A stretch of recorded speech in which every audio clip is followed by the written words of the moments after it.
Hi, I'm Ethan, And I'm Junior. and we just came 6th place in the FLW qualifier at Smith Mountain Lake, and we just want to go over how we caught fish, where we caught fish, and just do a little recap of the tournament. So we got to practice for 2 days, and we started out in the Blackwater. That's where I'm a little bit more familiar with the lake, and we just wasn't happening up there. So we decided to go to the Roanoke River, and the water was a lot warmer up there, and we found a couple fish on the bed. I was able to catch one about 4 pounds in the pocket, and we found one that was locked on. So we decided that would be where we'd start at the tournament. Yeah, so tournament morning, we went up in the Roanoke, and we went straight to our fish on the bed, kind of fished our way into that pocket, and I was actually probably in about the first 10 casts able to pick up 2 good keepers on just a wacky Cinco up on the shore. I think there were a little bit more pushed up on the bank first thing in the morning. About a 3-pounder and a 4-pounder, so kind of right off the bat we were working with 2 solid keepers. And then, like I say, we worked our way into the bedding fish, and I was able to catch that one first cast on just a drop shot with a robo worm, and we caught another fish in that pocket, so we were sitting on 4 fish. Yeah, and then we went in a bit of a lull. We kind of fished our way out of that pocket and couldn't really find any more productive water for about 2 hours. I was able to pick up about a 3-pounder on the Megabass Vision 110. He was pre-spawn, definitely hadn't moved up yet, kind of still like a wintertime fish. But that really helped us. It was our 5th fish, but we still needed to cull out a few small ones. So once we had that 5th fish in the live well, we felt confident about going back shallow, and we wanted to try and see if we could find another fish on the bed.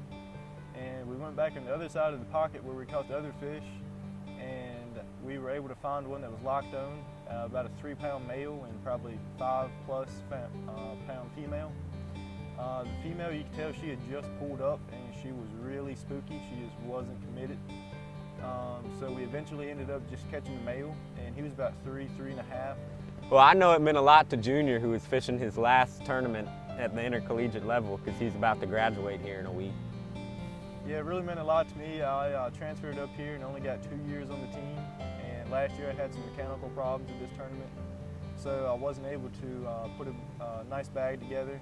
So this year we didn't have any mechanical problems, and we were able to put together a nice bag and qualify for the championship.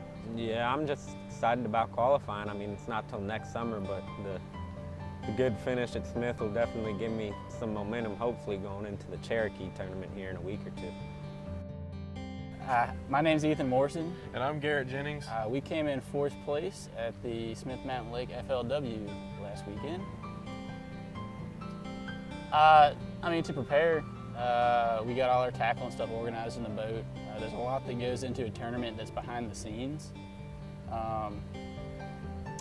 And there's a lot of equipment that you have to organize it and get it to where you know where it is, you can get to it quickly, you don't have things thrown all over the boat. You know, making sure your batteries are charged, making sure you have extras of everything in case something goes bad. You have anything to add to that? Make sure that you got gas. Yeah, gas is important. Oil's a big one. We have a Great oil sponsor, Yeah. Quicksilver. They send us a pallet every year, and that really gets me through the fishing season. And without them, I don't know if I could fish some of the tournaments, just because I burned so much oil running back and forth, pre-fishing in the tournaments, and they really helped me out. Yeah, so me and Garrett both had like exams and classes the week of the tournament, so we only got to pre-fish for 1 day.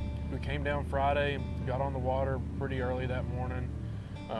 We went out. I was throwing a crankbait around a little bit, and then Ethan was throwing, a swim bait? Yeah, I threw swim bait most of the day.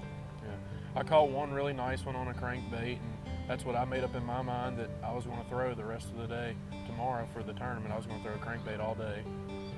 And we definitely tried a couple different patterns. We fished like main lake steep banks with a rock on them. We tried rocky points. We tried stump flats. We went up to the river, fished muddy water, found the muddiest we could find, threw some chatterbaits around in there, and that didn't produce anything. We fished like secondary points, seawalls. I mean, you can think of it. We actually fished it in practice, trying to get a gauge of a couple different things we could do during the tournament. And wound up, you know, we didn't have too hot of a practice. I think we caught 5 fish total and only 2 of them were keepers. And so, you know, we basically figured out what we weren't going to do on tournament day when we was pre-fishing. Qualifying really means a lot to me because this is the first year I've ever qualified. This is my 2nd year on the bass team, first year qualifying. And, you know, it just really means a lot that I'm going to get to go and travel and fish a new lake and have a great experience. Yeah, I mean, it means a lot to me too. This is the 3rd time I've qualified. It used to be back in the day you had to go to a regional for the 2nd time, so this is only the 2nd time I qualified for the national championship. And I was able to go to the one in Wheeler Lake last year, and I'm looking forward to fishing another one, hopefully doing a little better. So on tournament day, we went out, and the night before, it got really cold, and so we figured a lot of the fish would have backed off from up shallow. And so we started out, I started throwing a crankbait, and Ethan started throwing a swim bait. We were fishing a little bit deeper water. I wound up pulling one off a crankbait up. It was pretty nice, waded in. Ethan caught his really nice one on a swim bait. Yeah, we caught those 2 pretty early, I mean before 9 o'clock. They're both on point, so we ended up running probably a total of 10 or 12 points up until like 11:30 and didn't catch anything else. Yep, so it wound up being about 12:30. We only had 2 fish in the boat, and we actually sat down, took a break, and ate lunch for a minute. Recollected ourselves, and we decided we was gonna, the sun came out, it had started getting hot, and we figured we'd just move up shallow with the fish. We were fishing deeper fish that morning. They disappeared, so they had to have went shallow, and that's where we followed them to. Yeah, so we went to an area that we saw them cruising later in the day in practice. Started running some bank looking for fish and didn't see any, but then we went a little further than we did the day before. Started fishing some like docks and boat ramps and stumps and stuff like that that you could visually see and cast to. Ended up catching like a 5-pound smallmouth. We had a 6.5-pound largemouth locked on.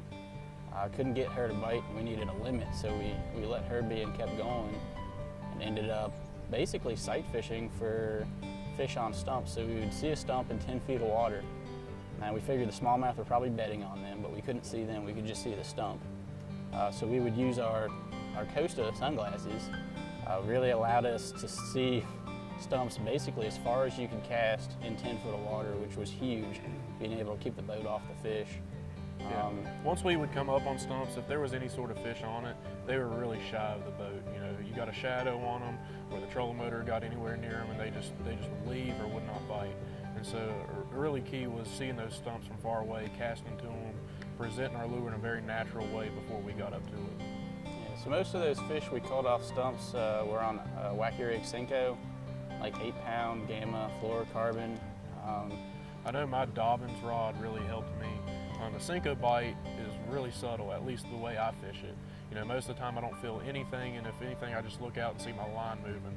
But I was able to just feel them subtle bites when they would hit, and just it was able for us to get the limit in the boat. Yeah, there are definitely a lot of fish to where instead of being like a mushy regular Cinco bite, you'd be letting it sink over the stump on semi-slack line, and you could just feel the tick as they hit it. So that was a big key. We ended up filling out our limit in probably a 40-minute time span.